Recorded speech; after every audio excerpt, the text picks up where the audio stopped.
Audio Jungle.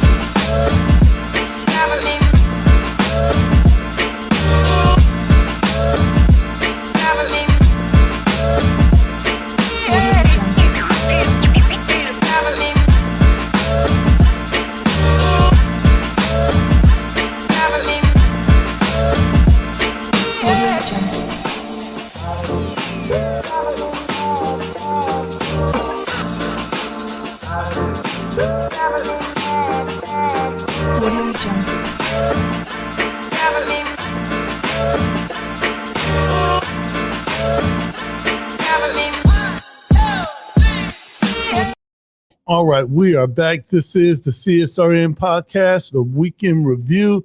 Hey, and it's all about Black August today. So what we're going to do, we're going to load in our intro video. That way you can like, share, and comment. This is the CSRN podcast, our weekend review. We'll be right back. I must confess that that dream that I had that day has at many points turned into a nightmare.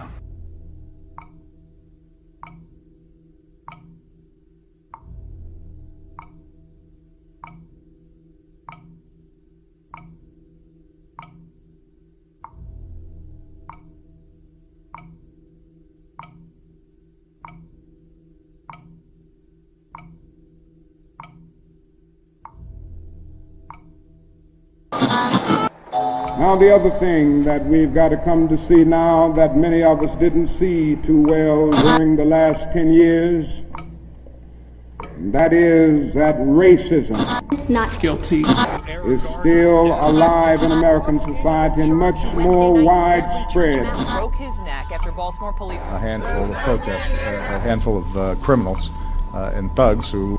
Many in moments of anger, many in moments of deep bitterness, engage in riots.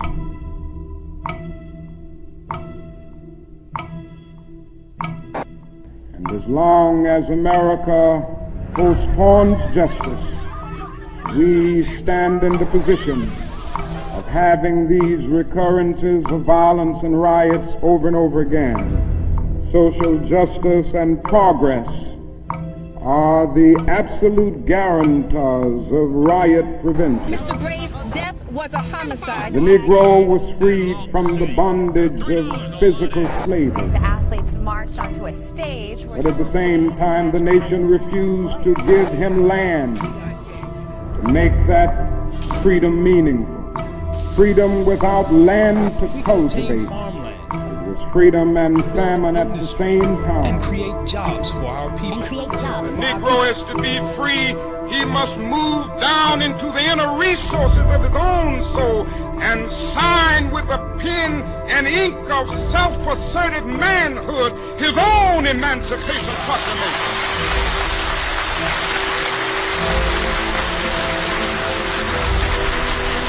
But I want to get the language right tonight. I want to get the language so right that everybody here will cry out, yes, I'm black, I'm proud of it, I'm black and beautiful.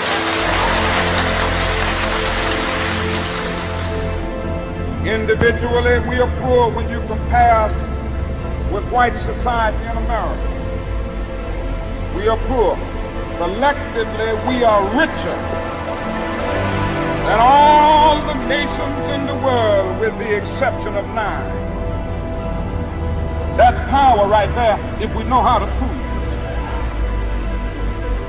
We begin the process of building a greater economic base. And at the same time, we are putting pressure where it really hurts. We don't have to argue with anybody. We just need to go around to these stores and to these massive industries in our country. Say, God sent us by here to say to you that you're not treating his children right.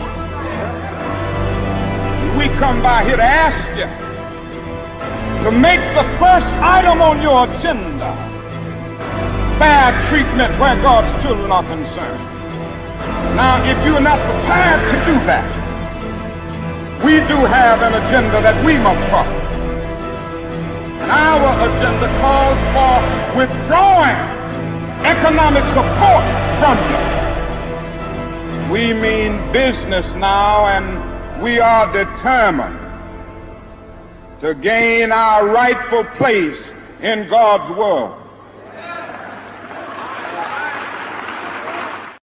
All right, this is the CSRN podcast, our weekend review, where we come to you live from Mott Branch Library. So shout out to Mott Branch Library. They always roll out the red, black, and green carpet for us. Let's get into some intros because it's Black August and we got a solid guest tonight, almost like day one, but hey, it is what it is. I'm Brother Washington Muhammad. I'm one of the co-founders of CSRN, along with Mike Leonardi and Jabril Bey.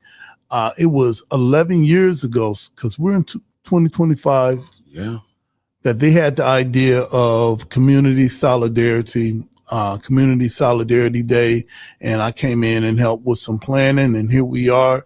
What am I wearing today? I've got on my Nation of Islam t-shirt.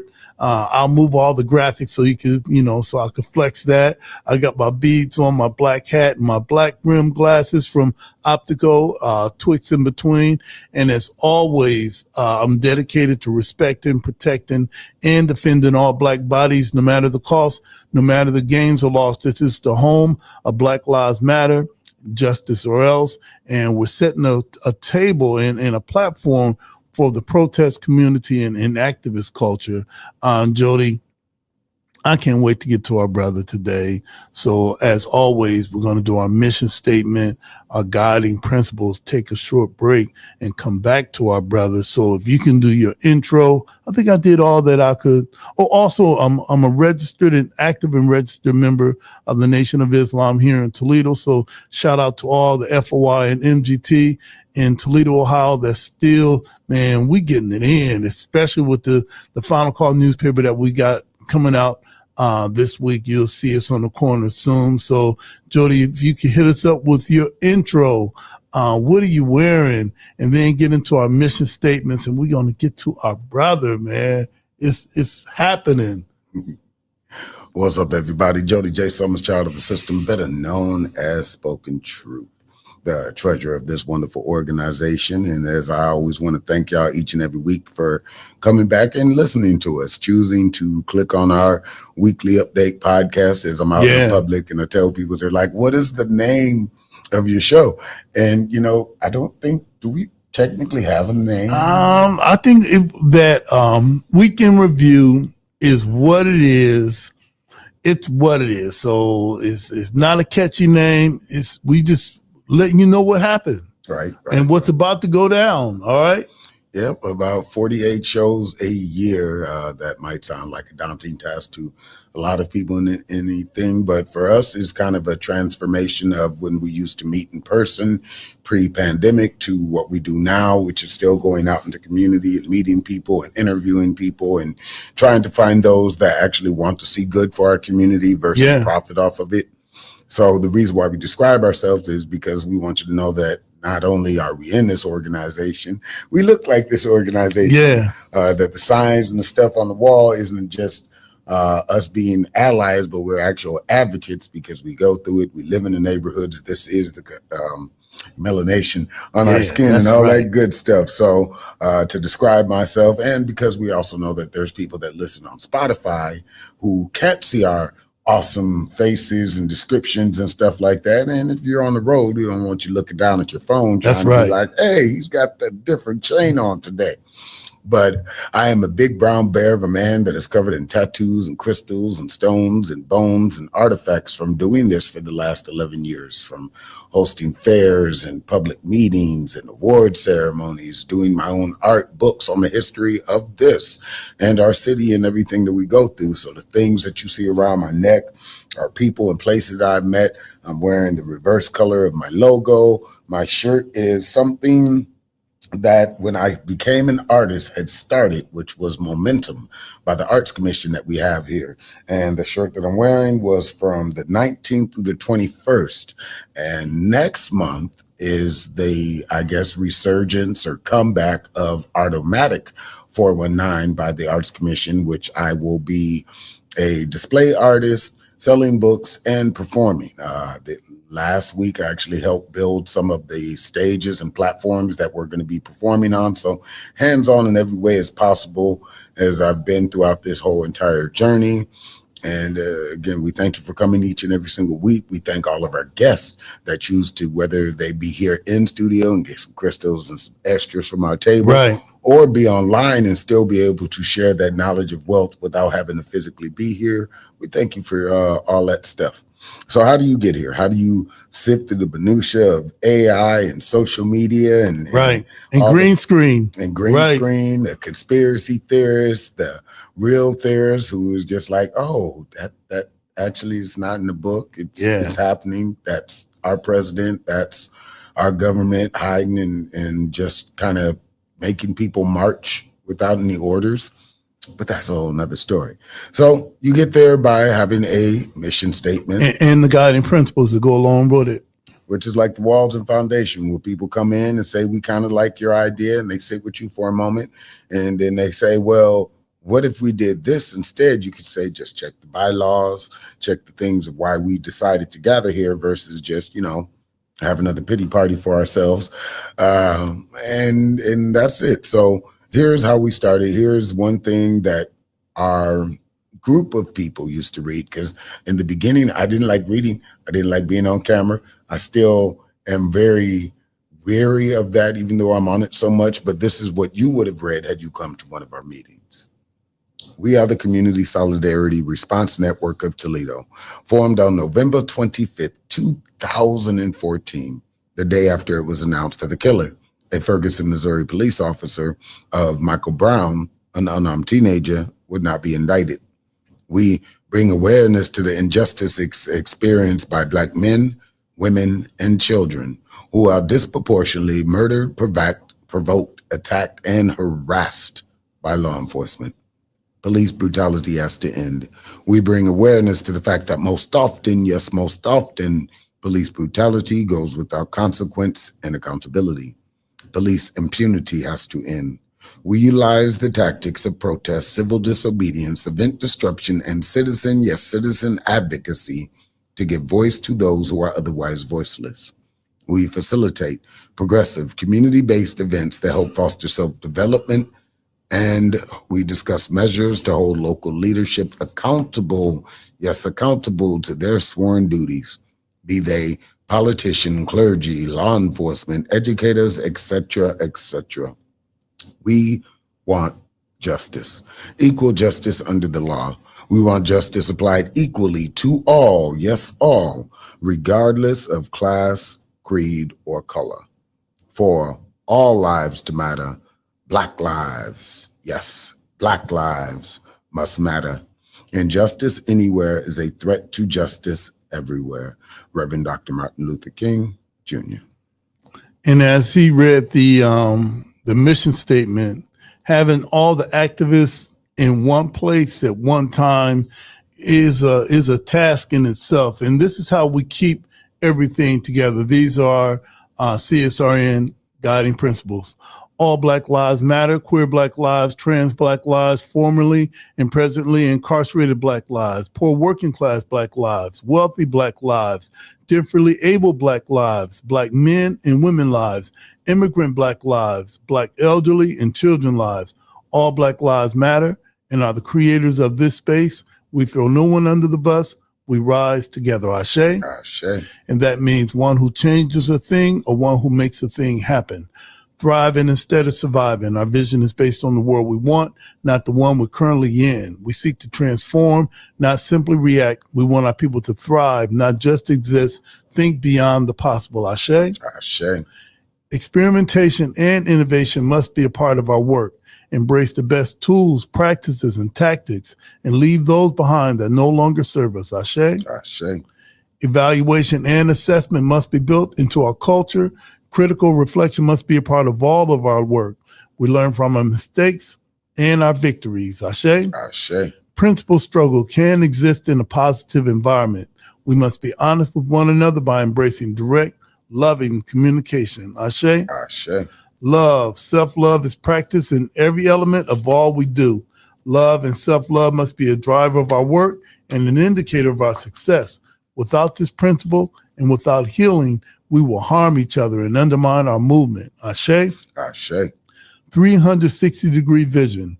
We honor past struggles and wisdom from elders. The work we do today builds the foundations of movements of tomorrow. We consider our mark on future generations. Ashe? Ashe. Self-care means we build resilient spaces by budgeting time, energy, and resources for healing. Self-care is a regular, consistent, intentional, and essential practice. Ashe? Ashe. The most directly affected people are experts at their own lives and should be in leadership at the center of our movement and telling their stories directly. Ashe? Ashe. Training and leadership development should be fundamental. Our movement must constantly grow and leadership must constantly multiply. Ashe. Ashe. Yeah, and shout out to all of those that were a part of building what we have here. And every once in a while, we'll have those who are behind the camera and in front of the mic. We'll switch it to have them in front of the camera and behind the mic, telling their stories on their the impact the CSRN has made on them. And hey, we may have one on, tonight when we speak to our brother, just to talk about just things that we've done together. Yeah. What we'll do right now, we're going to have a short break and come right back. This is the CSRN podcast, our week in review. We'll be right back.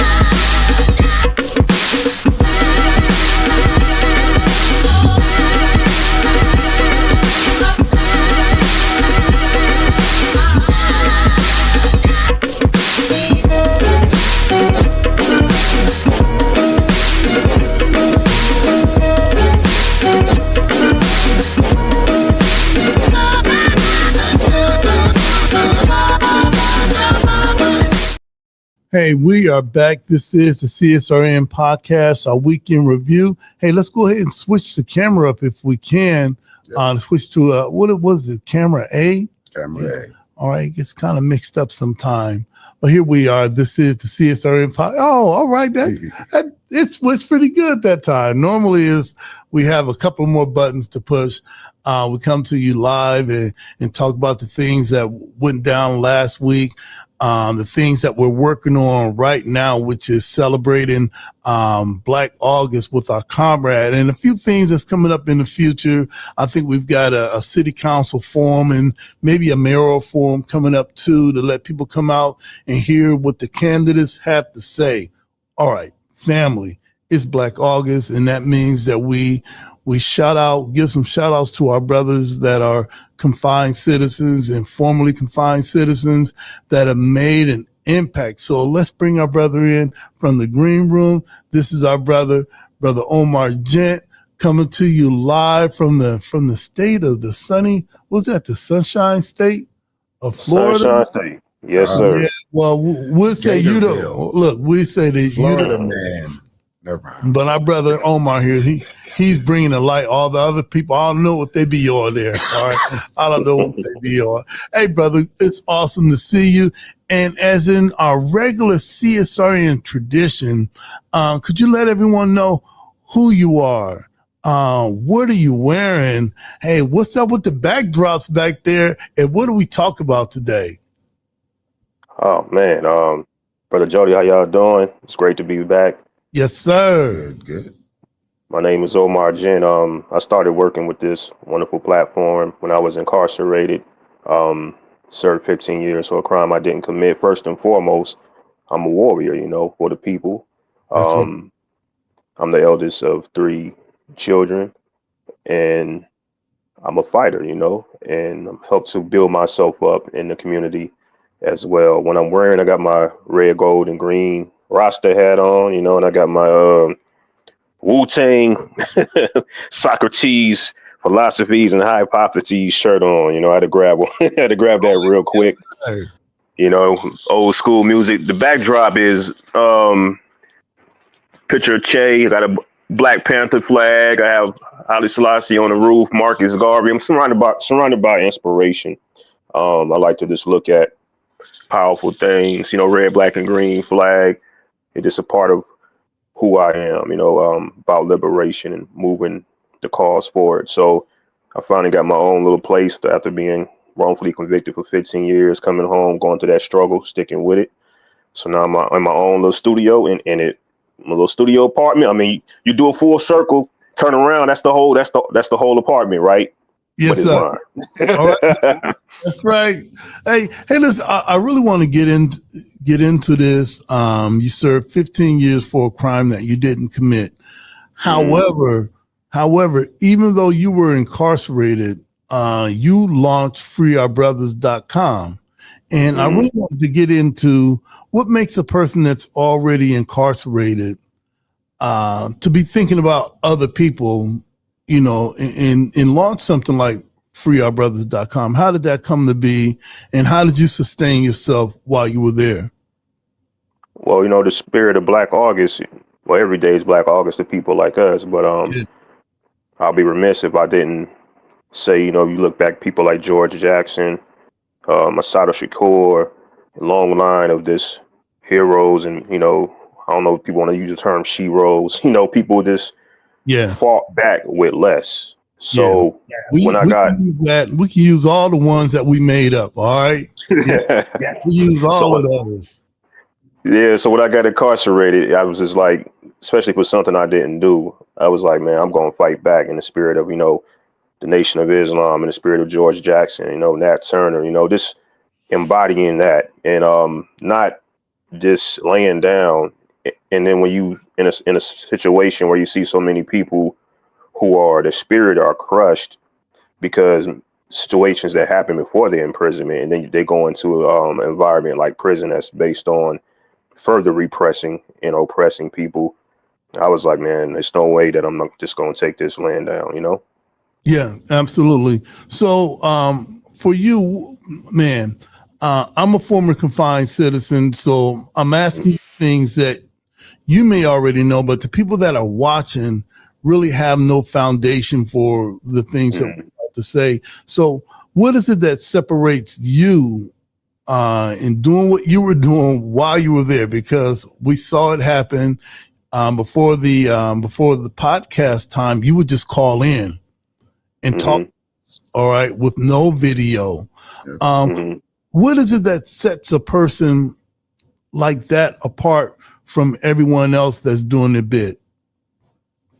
A lot of self-reflection, and really, like I was saying, is researching the great ones that came before us. That powerful paper from the Nation of Islam, the Final Call newspaper. That's a powerful paper. I recommend everyone tune into it, but especially if you got people behind bars, make sure they get those copies, because sometimes that's one of the few beacons of light that comes in. You don't have to agree with every article or everything that's in there, but it's inspiration. So I had to have my final calls. I had to go to the library and make sure that I was getting things to uplift my spirit, autobiographies, biographies, and also staying spiritually connected. Watching my diet, not just the physical diet, but the spiritual, the mental diet as well. It could be kind of hard to do in a place like that, but when you realize when you start reading all these books and these articles and these speeches that demand better for you and from you, it really life-changing, to say the least. All right. We had an opportunity to meet your father maybe a couple of years ago. How's he doing? Oh, he's doing good. He's excited to have me home. Of course, we riding around, shooting the breeze and working on getting his truck going so he can go fishing, and we're doing some great things. And I want to say this is very important. To those of you who behind those walls of prison and you fighting to get out, and it seems dark and hopeless, I'm gonna tell y'all this right here. My former cellmate, Brother Washington, you spoke to him a few times. Terrence Straughter. He was wrongfully convicted for the murder of a white woman in Denver, Colorado. He's a black man. Just recently, it came out that the chief DNA analyst, Missy Woods, she just got hit with 100 charges for making up evidence, basically fraud, railroading people over 1,000 cases. So I say that to say Missy Woods handled Terrence case. Yeah. Now he got a letter from the DA, and his letter basically said that, look, we got to throw away your whole case because this corrupt woman touched your case. And before I even got out, we started working. Me and Terrence started working together. When I went to the halfway house a year before Missy Woods got charged and disgraced and everything, I started doing these recordings. And so it's like going back in time. You're thinking about all the conversations I had in the cell with him, all the recordings about his case. And then you look up, boom, here she is all over the news, getting charged, slapped upside the head with the same, stick that she put to other people. That's right. So I want to say, don't give up. I used to tell Terrence and talk to him, and to see it come full circle, not just for Terrence, but you see other people get hope from that as well. Because I'm like, wow, I was just telling you, stay focused, stay on the path, study, get into your case. And he did that. He filed a motion. This is very important. He filed a motion when he found out what happened with Missy Woods. He didn't wait. He filed a motion, and the DA got back to him instantly. So now they have 90 business days to get him back in court, which would be another month and a half. So I'm very excited, because when I left, to be honest with you, I was like, man, I'm gonna have to be helping this brother fight for the next 7 years, because it's just so corrupt. But they say Allah will is the greatest, right? It's the best, because here I am taking 7 years, and it wasn't even a year later. That's right. I leave, he gets that news. So to wrap it up, I'm just going to say, stay focused, keep pushing, don't give up. When he got that call, it was a Sunday. He called me. He kept calling and calling. I was just like, I need some rest. I'm gonna pick up next ring, right? I ain't gonna lie. But he kept calling and calling. I said, let me pick up, because this is maybe something that I need to hear, or maybe he needs some help. And he was like, I'm like, why are you yelling? But cause we family, we clowning on each other. Yeah. But when he told me what happened, man, I almost jumped out the bed. It was just like getting hit by lightning. But on the other end of that, I had a comrade who basically overdosed. It's like a brother to me. So you see these things where one person loses their life, another person is getting their life back. You know what I'm saying? So what you saying? Stay on track. Yeah, for all of our brothers that, and if you got family that are confined citizens, don't give up hope. Don't crash out. Don't cash it all in. You never know. Tomorrow is your day. And just imagine if we give up because there's drugs there. It's everything that we think we got out here. It's there. And if you lose hope, man, hopelessness is the next thing close to suicide, Brother Omar.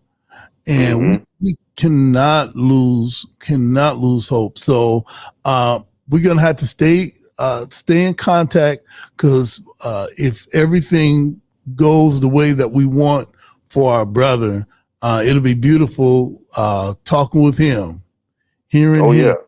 Yes, sir.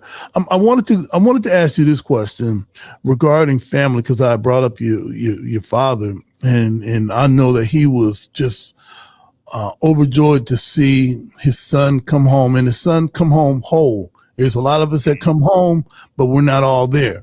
All right, we're blessed to be able to come home with at least 95%. All right.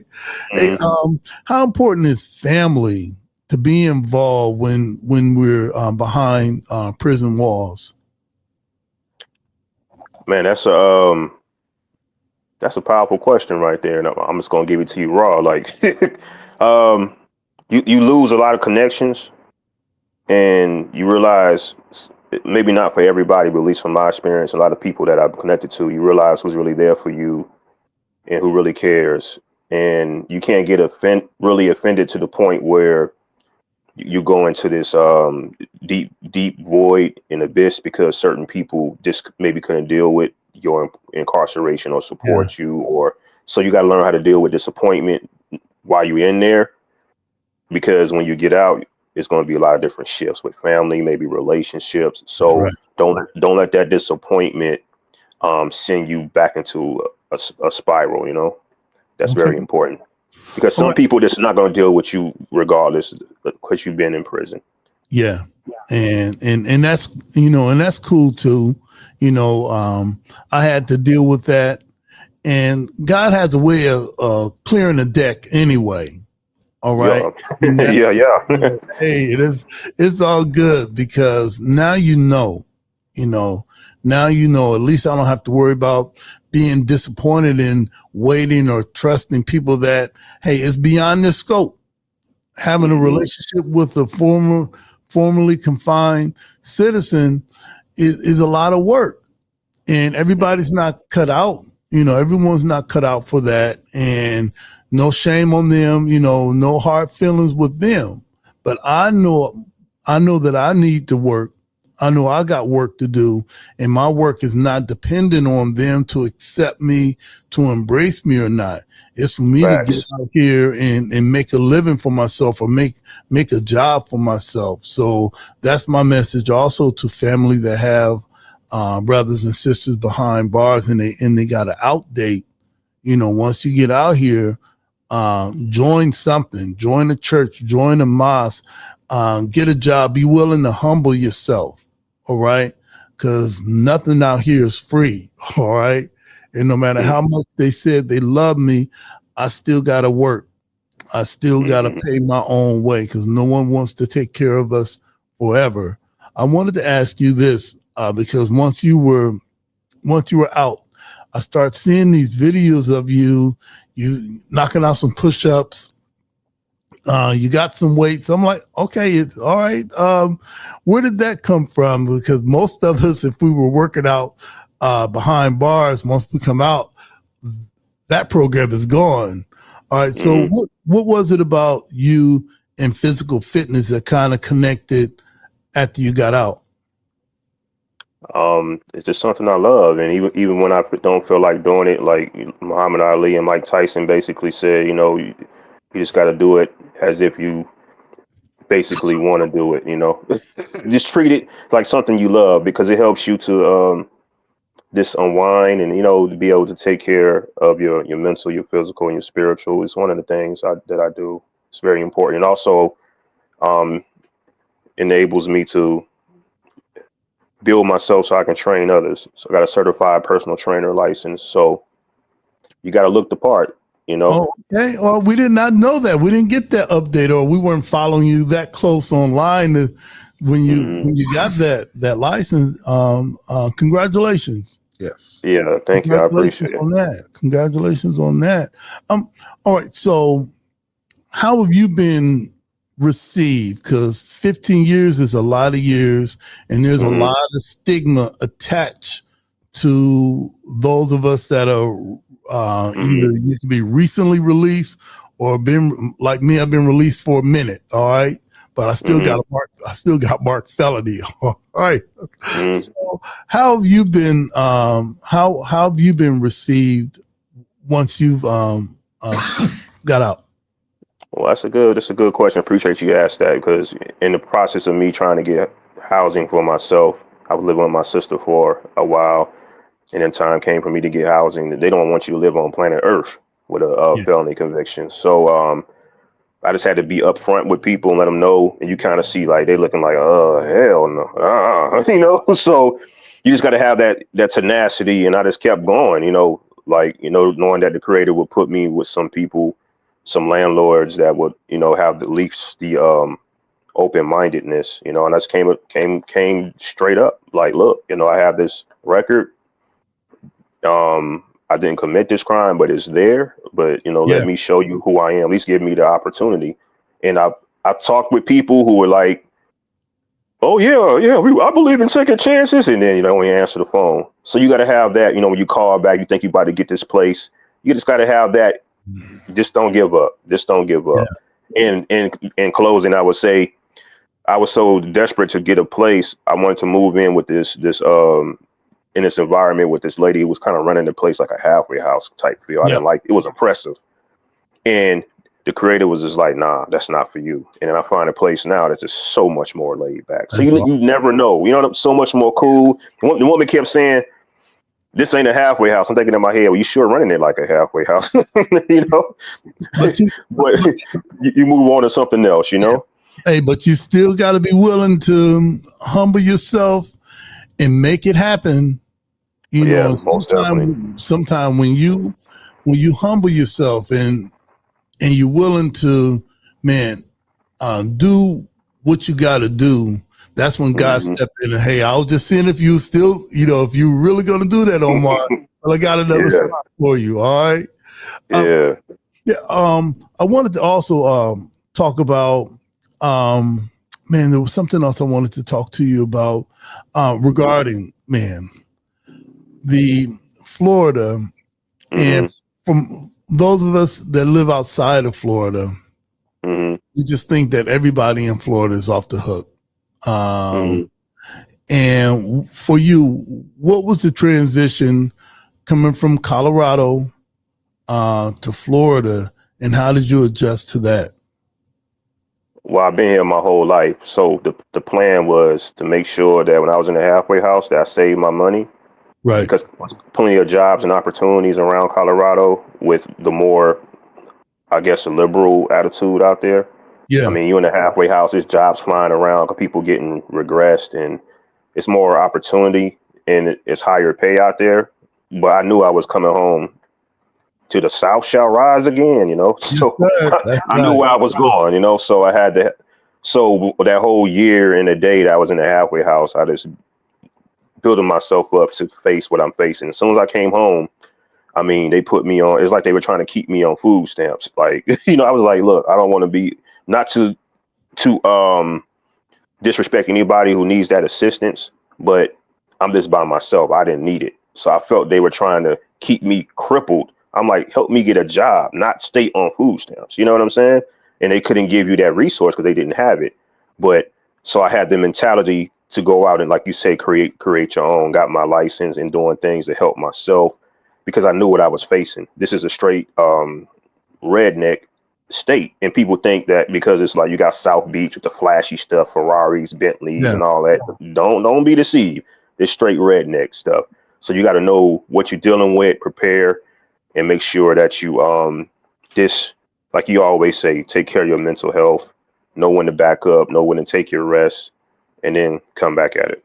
All right. I got a couple other questions that I wanted to ask you because in CSRN, we're big on self-care. I think, Jody, that's why we're still here. We didn't get involved in the activist ambulance, meaning that you want to be a part of everything. You even want to create your own emergency and solve yours. So you were that thing. Hey man, that the thing. Judge Dreads of activism. Yeah, that thing existed. That thing existed for a minute, and those people, you know, they burnt themselves out, or they were already viewed to be not legitimate, and not real, or whatever that word mean. What is it that you do regarding self-care? Because when we talk about recidivism, most of us that come out within a year, a lot of us, we go right back. So what do you do for self-care, and why aren't you a statistic for recidivism? I guess I answer the second question first, because I just knew when I was on the inside that it's predicted that I wouldn't last more than 3 years. Yeah.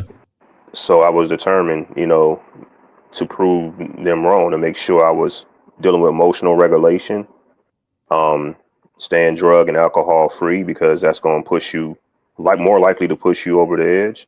Yeah. And making sure I know how to deal with not just one type of person, but all people. I'm talking about everything from skinheads to overzealous religious people. So, and myself first and foremost, because when you get out here in the world, some dude looks at you crazy while you standing in line, at Walmart. All it takes is 30 seconds and you're going back. So you have to learn impulse control, slowing down, being aware of your environment and being aware of what's going within, and also taking a step back. Whatever you do that's positive, you might have to go for a walk, go to a beach. I learned to value silence more and more. The right silence. What I mean by the right silence is thinking the thoughts is going to put me back on track, even when I feel negative, or thoughts that maybe kind of push me off track, getting in that zone and reaffirming what needs to be done. And self-care, that's all self-care too. Exercise, reflection, taking the time, slow down, and just being centered and connecting with the right people as well. Okay. All right. All right. So for the people that are watching for the first time, I think that we had the freeourbrothers.com scrolling on the bottom. Where else can they what other handle do you have on Instagram? Are you on TikTok? Are you on YouTube? Where else can people log in to see you work out, and also sometime hear some of your motivational, things that you say? Where can they find you? Oh, Bold Lion Warrior, Facebook, Bold Lion Warrior, Instagram. I believe that's Omar Gent. I'm barely on there, so I'm gonna have to go ahead and check that again. But Bold Lion Warrior, y'all follow me. I'll put all the information there, and just check it out.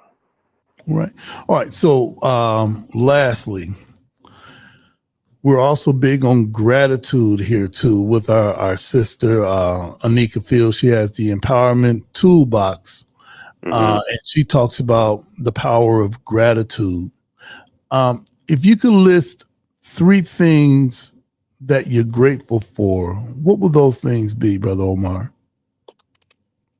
Oh man, good people. Life itself, and it's the opportunity just to still be here. Yes, sir. And the Creator first and foremost, but His blessings, because so many things I don't deserve, but He still blesses me anyway. Hey, you already know what it is. All right. Any last words for the families that are going to be watching this podcast, and they may have brothers or sisters, nieces and nephews, sons and daughters that are still incarcerated? Man, what would you say to them? Because you've done it. I've done it. What would you say to them, so that they can help comfort their children and relatives and friends that are still behind enemy lines?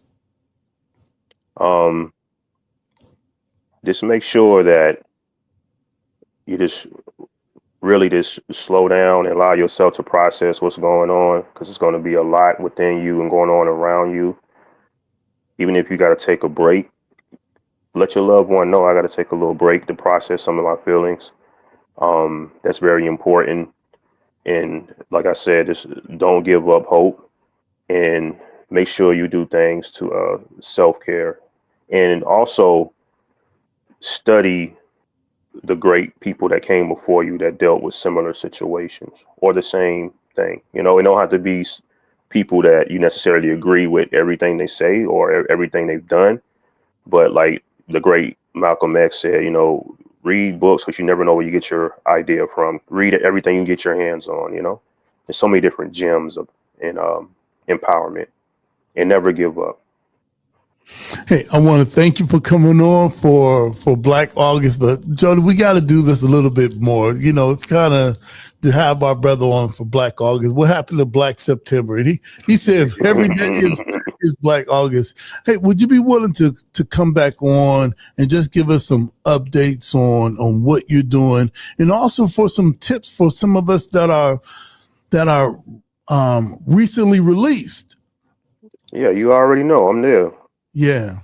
I want to thank you, brother, for being with us. We're going to play our, I think we got a commercial regarding our Latino community and having us get more involved. I want to thank you, brother, and looking forward to seeing you soon. Family, this is the CSRN podcast, our weekend review. We'll be right back. Salute.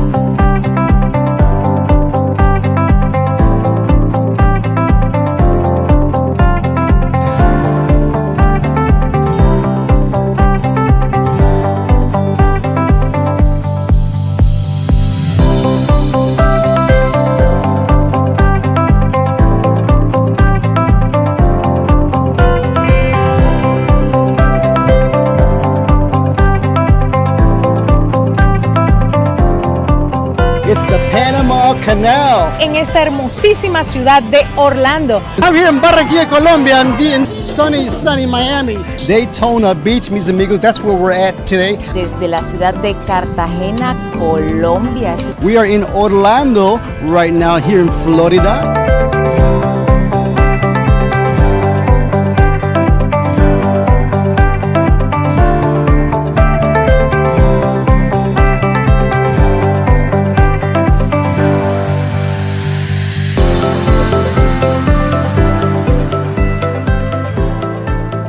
I'm Helene Sheets, Director of Marketing and Communications at beautiful Lourdes University, and we've been a proud sponsor and supporter of Voces Latinas TV for over a decade.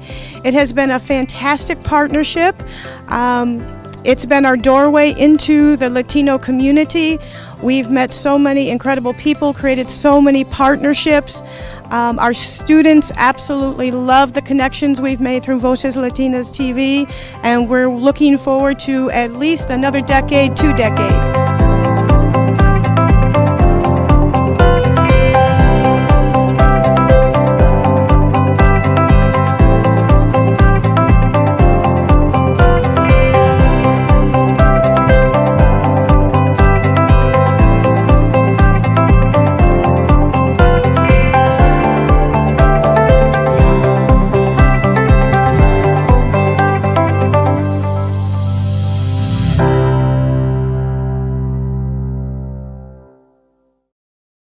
All right, we're back. This is the CSRN podcast, a week in review.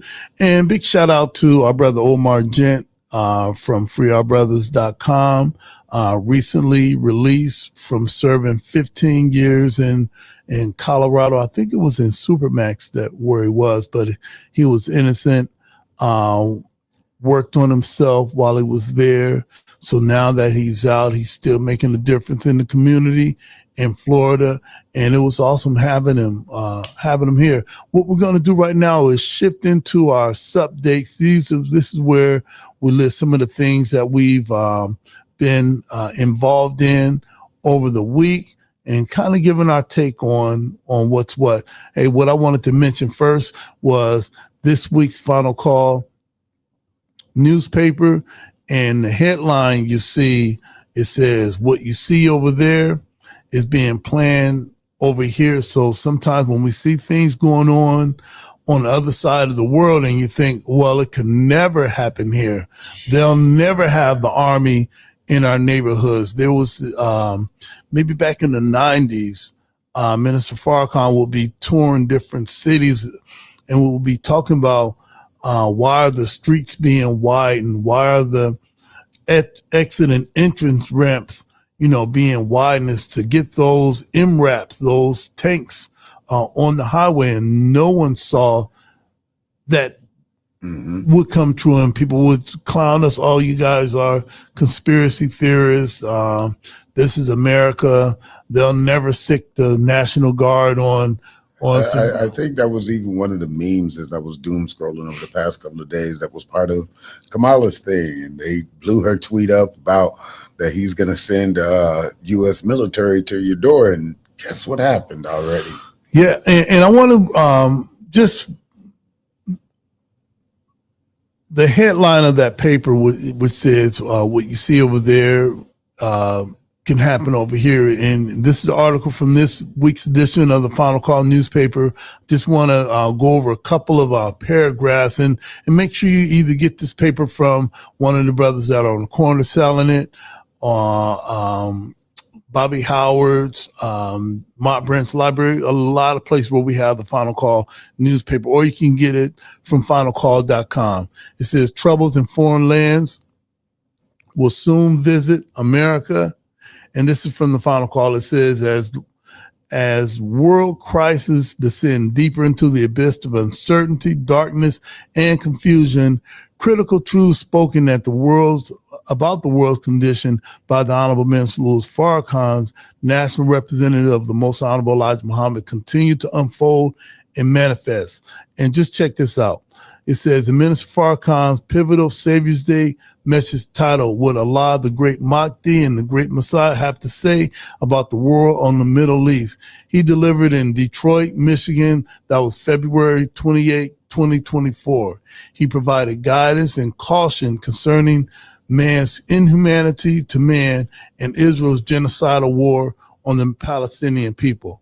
He warned both Israel and America concerning their actions in war. However, he also cautioned why the American people, particularly Black and indigenous people, should be concerned about what's occurring in the Middle East. And these are the last words that I'm going to read. He said, when you say, I ain't got nothing to do with what's going on in the Middle East, you better listen, you better wake up, because what you see is being planned over there. What you see over there is being planned for what's going to happen over here. So listen to your brother and do your research. The Most Honorable Elijah Muhammad and the Honorable Minister Louis Farrakhan have both warned that the turmoil, devastating nations abroad will inevitably reach American shores. The Final Call has steadily reported on atrocities unfolding in occupied Palestine since the war erupted on October 7th. So make sure you get this week's edition of the Final Call. What you see over there is planned over here. The way I read it, you gotta have to read it yourself. I may get a couple copies myself. And also, if you're in the area of Mott Branch Library, you can stop by the studio right now. I think we got a couple of issues that we can get to you at no cost. Jody, that's my sub date for the Final Call. And you should see us this Saturday, Bancroft, Detroit. We were out yesterday. It tried to rain, but we were like, no, we ain't going back in. The rain stopped. So make sure you get this week's edition of the Final Call.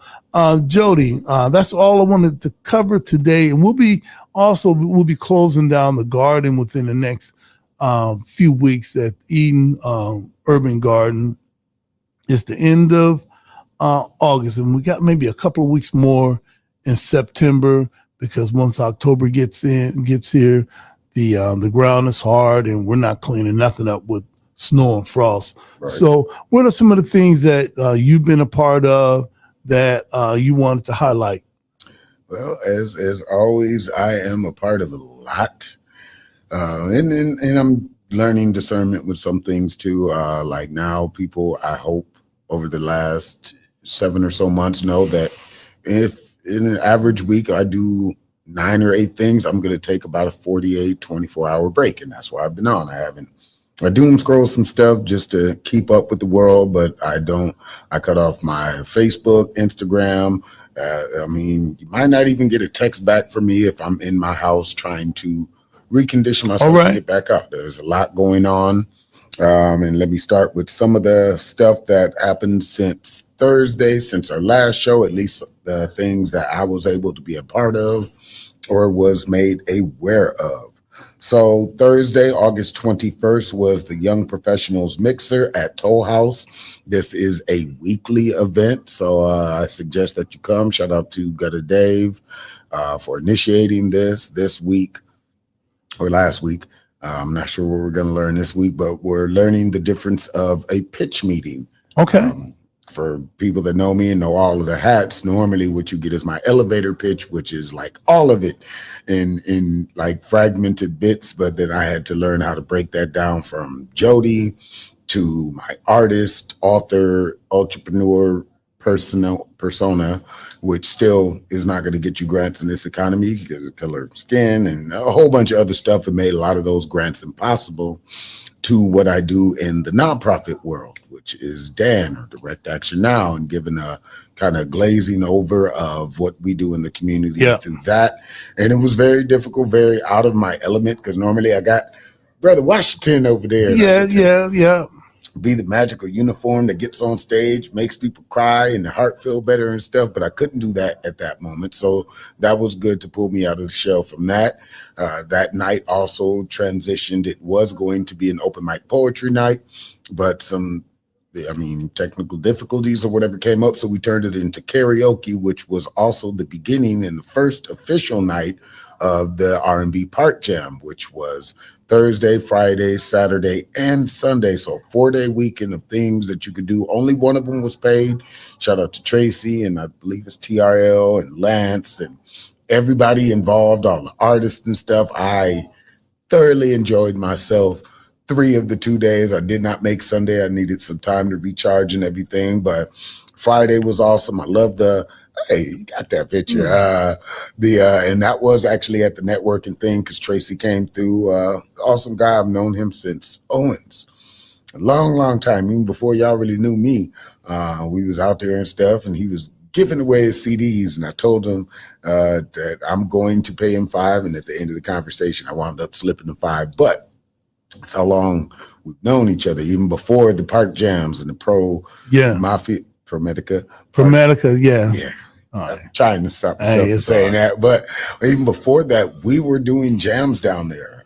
When I was part of a podcast called Cast Off with Prophet and everything, we were doing park jams and concerts down there before they came and changed the landscape, and it looks nice and everything.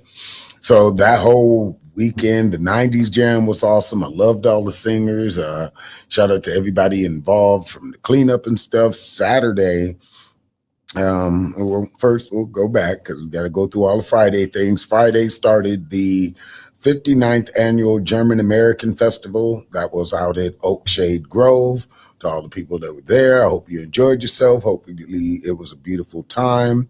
Friday, August 22nd, there was, I believe I'm saying it right because it looks like that right, but it's spelled with a P, Finger Guns and Flow Poetry at 3560 Door Street. I believe that is the Golden Road now. Yes, it is the Golden Road.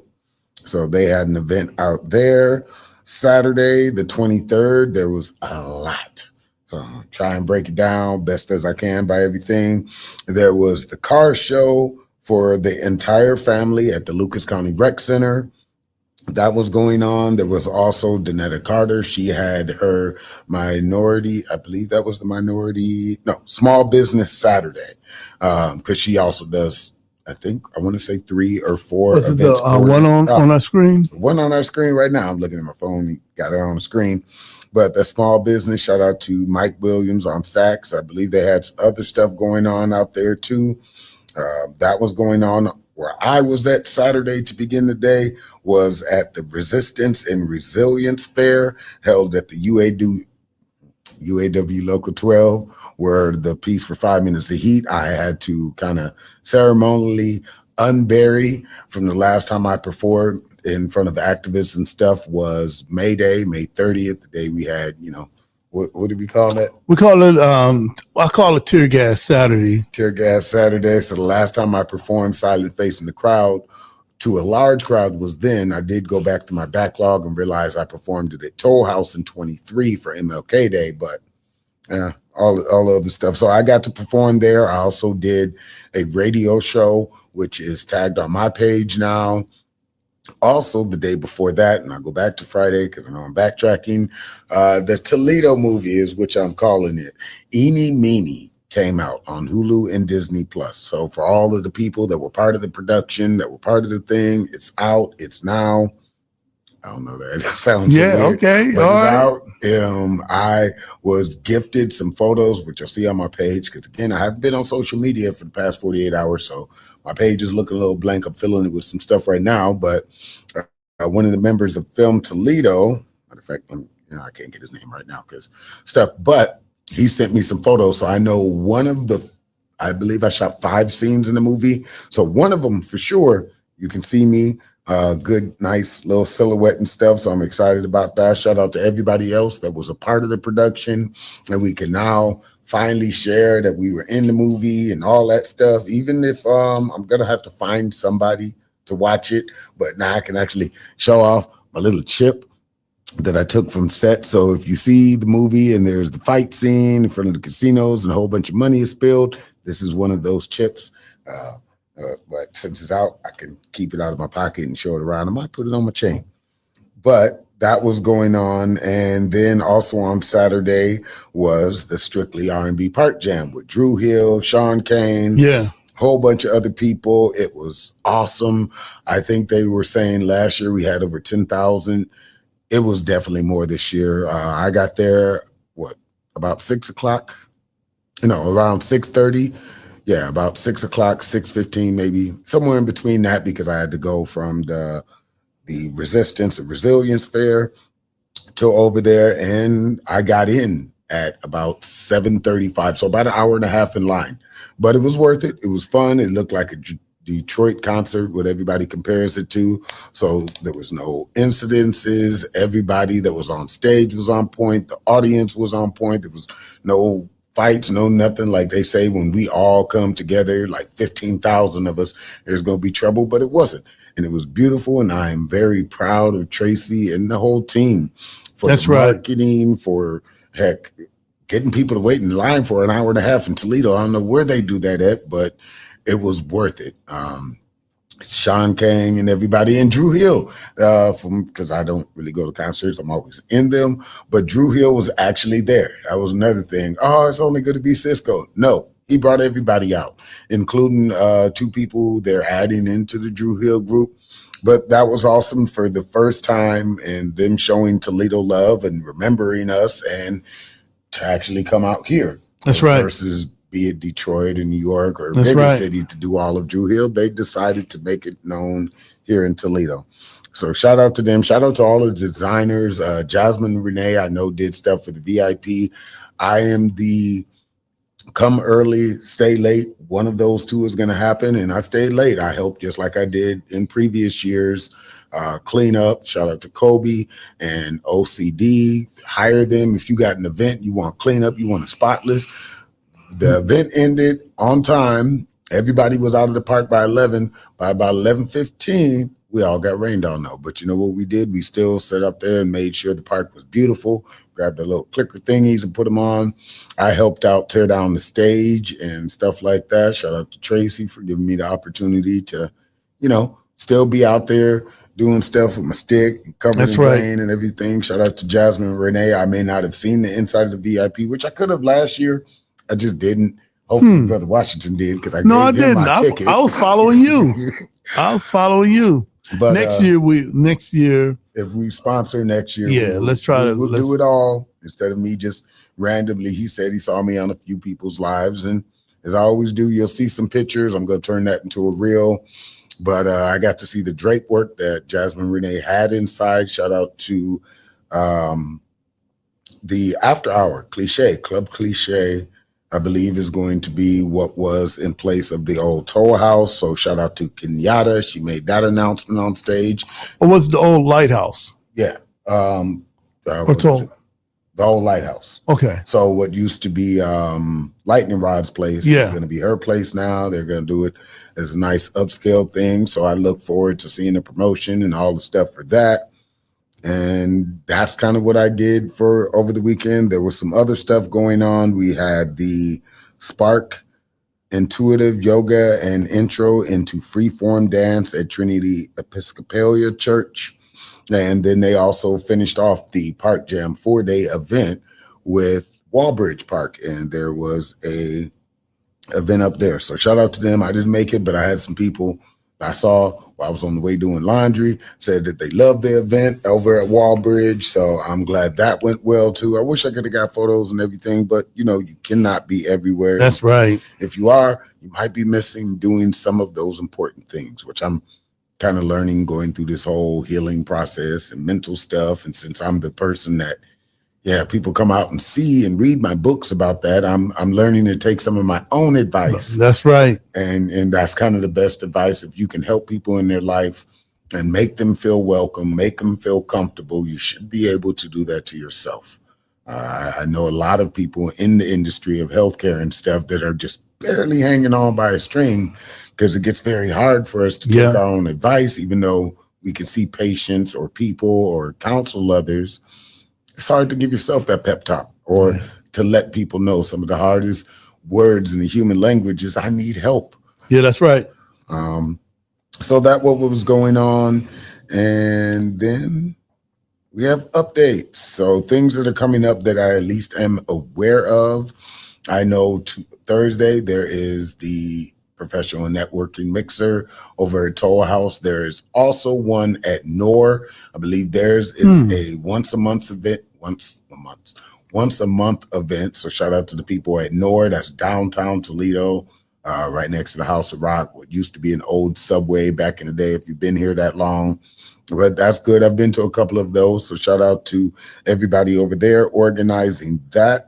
Here's some of the stuff that I see that is on my calendar until we come back. Give me 1 second here. We have WOO, which is Rochelle Morshaw. It's WHEW turned 7. Anchored in Love, Rising for Tomorrow. She's having a fundraiser August 26th.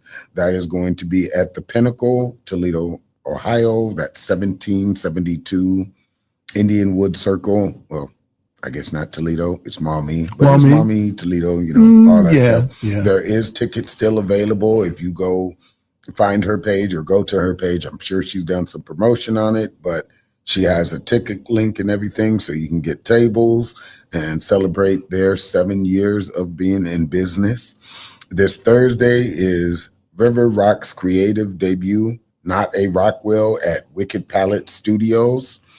So that's an event that's going on. Hopefully, if you're able to make it, it is from 6 p.m. to 8 p.m. That is Wicked Palette Studio, 151 North Michigan, Toledo, Ohio. Also coming up this week until we come back, this Friday is the Free Framing 2D Artwork Workshop at the Toledo Museum of Art. That is sponsored and put on by the Arts Commission. Saturday, September 6th. We'll be back before then, so won't be talking about none of that. Let me see if there's any pending invites and stuff. Blair Johnson, tomorrow he's having his Blair Johnson for Toledo fundraiser at El Tipico. Did I say that right? Yes, you sure did. El Tipico. So that is 1444 South Avenue, Toledo, Ohio. And let's see what else we got. Friday, August 29th. There's the 5th annual Babes Ball, the Summer Games Olympics. This is in Cleveland. Okay, so, I'm like Babes Ball. Yeah, I don't know. I was gonna say sign me up. Looking at things that people enjoyed me too. August 30th, that will be before we come back. There's the Toledo Barbecue DJ Festival, Volume 2, the remix. That is going to be at the City View Event Center in Toledo. I'm guessing they're meaning the Glass City Event Center. It's 26 Main. So there's that going on. One thing I'm a part of, because I've cut back on my vending and pop-up shows and stuff, I am part of the Toledo Eastside Toledo Love Day. Okay. What's that? It's the Entrepreneurs Club. We're going to have a whole bunch of artists and community healthcare professionals. It's a free day out. I believe they're opening a community center for the youth. So I'm going to be there with my art, books, hoodies, hats, crystals, all the good stuff. And you might even get a poem or two out of me. If I don't think I've been put on to perform, but something always happens like that where somebody might cut off and they'd be like, hey, Jody, can you do this one thing? Are we putting that on that page too? For the love? The love thing, I can actually do that. Matter of fact, I will do that now. Oh, okay. I have a post about it. So The Love Day is going to be on our page if you want to see more details about it. It is from, I have the flyer here. I actually just put it in the library system. Meant to do it last week, but if you get to the library system, you should see it on their boards for that event. And let me see, get some more details here. Just give me 2 seconds. Yeah, I cannot find it in my photos. I know I have it, but it's on my page. I'm going to share it over to the CSRN page to make sure everybody gets a chance to see it. And all good. All right. Hey, let's go ahead and pay some bills. If you like what we do, where's my flyer at? Uh-oh. All right, there you go. Hey, we want you to log on to our YouTube page. We need 10,000 subscribers so that we would get one of those plaques from YouTube. 100,000 subscribers, we get a platinum one. So, all right, we just want a plaque. So, log on, click the notification and click the subscribe. That way you can know whenever we have a podcast coming up. If you want to support us, you can support us. No, if you want to follow us on Instagram, Facebook, listen to us on Spotify, check us out on YouTube, and soon we are going to be posting on X, formerly known as Twitter. If you want to support us, you can support us via Cash App. That's the cash tag, CSRN419. PayPal is CSRN419. We've got our defund the police yard signs. Get those are 20 each. Hit us up on our inbox and we'll bring one to you. We'll even put it in your yard. If you want one of the Black Lives Matter signs, we still have a few of those left. Hit us up on our inbox and we will bring one out. Make sure you pick up this week's edition of the Final Call newspaper, which says what you see over there is being planned over here. And you see what's happening in Washington, D.C., you see what they have planned for Chicago. You see what's already happening in Los Angeles and in other cities. So, family. And this is important because the violence that's happening in our city, we're setting this ourselves up as prey. Because when they bring those tanks in, they could care less about who you were affiliated with. They could care less about why you're doing what you're doing. Let's find some ways to end the violence. Let's find a way to reconcile some of these differences, because once they bring in the army, they could care less about what hood you're in. Mm-hmm. So let's try to settle some of those differences now before it's too late. Oh, all right. So at this point, before we close out, we have something called 5 Minutes of Heat, and we came up with that name because it was kind of took it from the old Houdini song, 5 Minutes of Funk. And as CSRN does, you can see our sign in the back, how we take things and kind of flip it and make it mean what we want for us. And Jody has been our resident spokesperson for 5 Minutes of Heat. What do you have for us today? So, 11 years. This was one of the first 5 pieces I ever memorized in my career. I was very in the moment with this piece, very lived through it and saw through it. And as I did at the Resistance and Resilience Fair, probably said that wrong, but I did that and Blip, which if you've heard Blip before, that is the last thing I memorized. I took to Paris and opened Huntington Center with and a whole bunch of other stuff. So it shows the growth and gap in between those pieces. When I first started reading this, I made Michigan militiamen cry when we went up to Flint. And it's in a movie called Parts Per Billion.